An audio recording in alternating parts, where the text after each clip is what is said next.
আহি গ'ল গুপ্ত খবৰ আপোনালোকৰ বাবে। হয়, মই ক'বলৈ ওলাইছোঁ জুবিন গাৰ্গৰ হত্যাৰ সন্দৰ্ভত ফাদিল হোৱা ৰহস্যৰ কথা। মুখ্যমন্ত্ৰীয়ে কোৱা সকলো কথা আখৰে আখৰে সঁচা হৈ গ'ল। হয়, জুবিন গাৰ্গৰ মৃত্যু কোনো স্বাভাৱিক মৃত্যু নাছিল। তেনেকুৱা এজন অসাধাৰণ ব্যক্তিৰ কেতিয়াও স্বাভাৱিক মৃত্যু হ'বই নোৱাৰে। মুখ্যমন্ত্ৰীয়ে কোৱা ধৰণে এইটো আছিল এটা মাৰ্ডাৰ, প্লেন মাৰ্ডাৰ।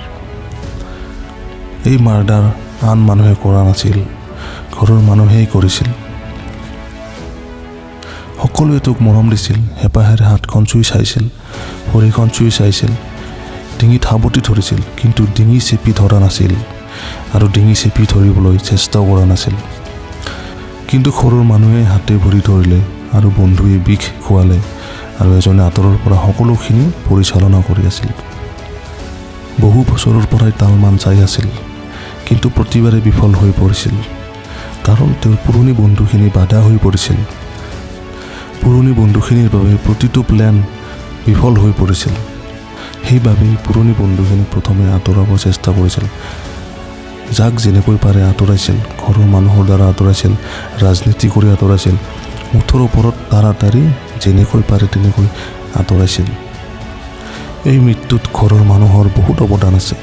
লগতে এজন এনেকুৱা ব্যক্তি জড়িত আছে, তাৰ নাম শুনিলে আপোনালোকে পাগল হৈ যাব। তেওঁ ৰাজনীতিৰ লগত জড়িত। জুবিন গাৰ্গৰ লগত খুব ঘনিষ্ঠ সম্পৰ্ক। আপোনালোকে ভিতৰুৱা কথাবিলাক জানিবলৈ বহুত বাকী আছে।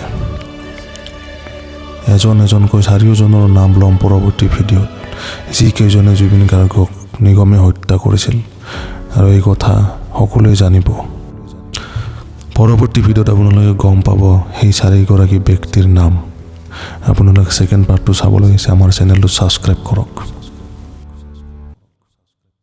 12/12/2025 এটা উল্লেখনীয় দিন অসমৰ বৰ্তমানৰ প্ৰেক্ষাপটত।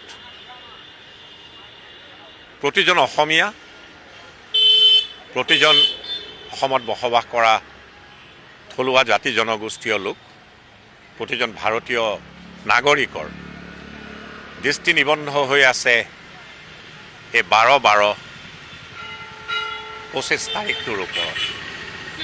কাৰণ জাষ্টিছ ফৰ জুবিন যি যুদ্ধ, সেই ৰাইজৰ পদূলিৰ পৰা সেইদিনা ধাৱমান হ'ব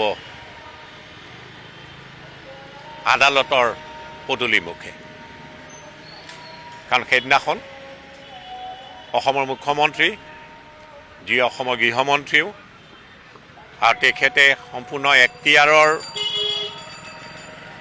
ভিতৰত থকা এটা বিষয়বস্তুৰ ওপৰত বিধিসন্মতভাৱে মন্তব্য কৰিছে যে 12 তাৰিখে জুবিনৰ যি অপমৃত্যুৰ গোচৰ, তাত চাৰ্জশ্বিট দাখিল কৰা হ'ব। ৰাইজৰ শিল্পী জুবিন গাৰ্গৰ মৃত্যুৰ সময়ত যি জনসমুদ্ৰৰ সৃষ্টি হৈ যি বিশ্ব অভিলেখ বুলিয়ে ক'ব লাগিব সৃষ্টি হৈছিলে, তাৰ বাবে জুবিন গাৰ্গৰ নামটো আজি ভাৰতবৰ্ষৰ প্ৰতিটো ঘৰতে এটা প্ৰচলিত নাম বা চিনাকি নাম, বিশ্বৰ আন প্ৰান্ততো। আৰু সেইবাবেই এই দিনটো যথেষ্ট তাৎপৰ্য আছে। আৰু মুখ্যমন্ত্ৰীয়ে যি বক্তব্য ৰাখিছিলে, সেই বক্তব্য মৰ্মে এটা কথা সুনিশ্চিত যে যি চাৰ্জশ্বিট দাখিল কৰা হ'ব, তাত কি কি ধাৰা সন্নিৱিষ্ট কৰা হ'ব, সেই বিষয়ে আজি আমি জল্পনা কল্পনা নকৰা এইবাবেই ভাল। সময় সমাগত 12 তাৰিখে সকলো কথা মুকলি আকাশৰ তললৈ ওলাই আহিব। এটা কথা ঠিক, এই গোচৰটোত 103 ধাৰা BNSৰ সন্নিৱিষ্ট হৈ আছে। 103 ধাৰাটো তাহানিৰ IPC 302 IPC লেখীয়া, অৰ্থাৎ মাৰ্ডাৰৰ ধাৰাটো সন্নিৱিষ্ট হৈ আছে। চাৰ্জশ্বিটত কি ধাৰা আৰক্ষীয়ে সন্নিৱিষ্ট কৰে, মই পুনৰবাৰ দোহাৰিলোঁ, তাক লৈ কল্পনা আজিৰ তাৰিখত নকৰি, কিয়নো তদন্ত সুচাৰুৰূপে নিশ্চিতভাৱে আৰক্ষীয়ে কৰিছে। জুবিন হত্যাৰ প্ৰকৃত দোষী যাতে এজনো সাৰি নাযাওক, তেনে স্তৰৰ তদন্ত কৰাৰ হেতুকে নিশ্চিতভাৱে চাৰ্জশ্বিটখন সাৱলীল হ'ব। আৰু ৰাইজে যি জাষ্টিছ ফৰ জুবিন বিচাৰিছিল, সেই ৰাইজৰ পদূলিৰ পৰা নিশ্চিতভাৱে আদালতৰ পদূলিৰ ফালে সেই তাৰিখৰ পৰা ধাৱমান হ'ব। পুনৰবাৰ দোহাৰিলোঁ জাষ্টিছ ফৰ জুবিন আমি সকলোৱে কৈ আহিছোঁ আৰু এই জাষ্টিছ ফৰ জুবিনৰ আজিলৈকে বৰ্তমানলৈকে যিখন যুদ্ধ তাত নিশ্চিতভাৱে প্ৰজাঘৰৰ লগত ৰজাঘৰো একেলগে এই যুদ্ধত অৱতীৰ্ণ হোৱা বুলি এইবাবেই ক'ব লাগিব, কাৰণ সময়সীমাৰ ভিতৰত এনে এটা গোচৰৰ, এটা গুৰুত্বপূৰ্ণ গোচৰৰ চাৰ্জশ্বিট সময়সীমাৰ ভিতৰত দাখিল কৰিব পৰাটোৱে এটা কৃতিত্ব।